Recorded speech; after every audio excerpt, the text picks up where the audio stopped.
میرے اوپر خدا کی قسم زنا کا الزام لگتا یہ اتنا بڑا الزام نہیں تھا، لیکن گستاخی کا الزام لگانا یہ بدکاری اور زنا کے الزام سے زیادہ بدتر الزام ہے۔ کبھی بھی کہیں بھی کسی سے کوئی بھی غلطی ہو سکتی ہے، زبان کا پھسلنا کوئی ایسی بڑی بات نہیں، ہو جاتی ہے بات، تو دیکھا جاتا ہے کہ بھی اس پہ قائم تو نہیں ہے، وہ کہہ رہا ہے کہ بھی غلطی ہو گئی اور میں نے رجوع کر لیا تو بات ختم۔ السلام علیکم ورحمۃ اللہ وبرکاتہ۔ محترم حضرات، آج کل آپ کو معلوم ہے کہ ایک پڑوسی ملک کے بہت بڑے مفتی حضرت مفتی طارق مسعود صاحب دامت برکاتہم جو ایک بڑی مشہور ہستی ہے، اور بات یہ ہے کہ جتنا لوگ ان کو بدنام کرنے کی اور ان کو نیچا دکھانے کی کوشش کر رہے ہیں، اللہ تبارک و تعالیٰ ان کو اتنا ہی اونچا کر رہا ہے، یریدون لیطفئوا نور اللہ بافواہہم واللہ متم نورہ ولو کرہ الکافرون۔ اس ملک کے اندر رہنے والے بڑے بڑے اکابر جیسا کہ حضرت پیر ذوالفقار صاحب دامت برکاتہم، ماشاءاللہ ان کے خلیفہ اجل حضرت حافظ ابراہیم صاحب دامت برکاتہم، یقیناً ہم سب کے سر کے تاج ہیں۔ آپ حضرت کی زبان سے خود آپ سن لیں کہ حضرت کیا ارشاد فرما رہے ہیں۔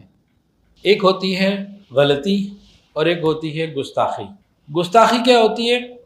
وہ جان بوجھ کے کی جاتی ہے اور غلطی کسی وقت ہو جاتی ہے۔ اب نیتوں کا حال تو اللہ جانتا ہے، وہ تو ہمیں نہیں پتہ۔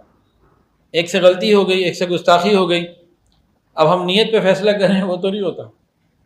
واللہ اعلم بایمانہم، وہ تو اللہ ہی جانتے ہیں اندر کے حال کیا ہیں۔ تو ہمیں تو ایک سیدھا سادہ کوئی راستہ بتایا گیا ہے نا، کہ نہیں بتایا گیا؟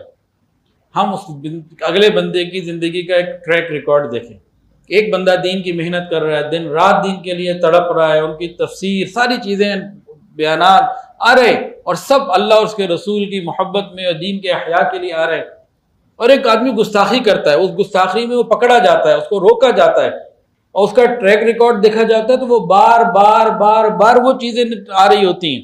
تو زندگی کے ٹریک ریکارڈ کو دیکھا جا سکتا ہے کہ یہ اس سے آیا غلطی ہوئی کہ یہ گستاخی کر رہا ہے، یہ سمجھنے کی بات ہے۔ ہم نے کیا مرنا نہیں؟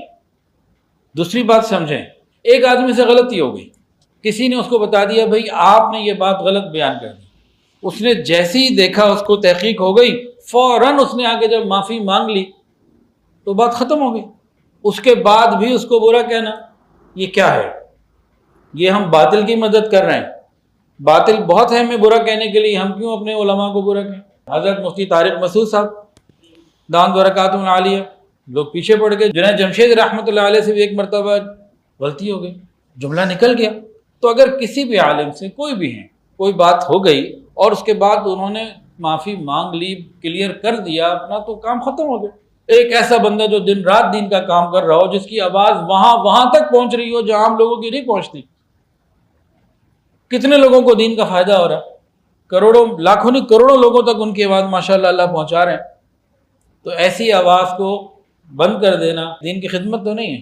اور کبھی بھی کہیں بھی کسی سے کوئی بھی غلطی ہو سکتی ہے، زبان کا پھسلنا کوئی ایسی بڑی بات نہیں، ہو جاتی ہے بات، تو دیکھا جاتا ہے کہ بھی اس پہ قائم تو نہیں ہے، وہ کہہ رہا ہے کہ بھی غلطی ہو گئی اور میں نے رجوع کر لیا تو بات ختم۔ اس کے بعد پیچھے پڑنا یہ جو ہے نا، یہ دین کی خدمت نہیں ہے۔ اللہ ہم سب کو سمجھ عطا فرمائے۔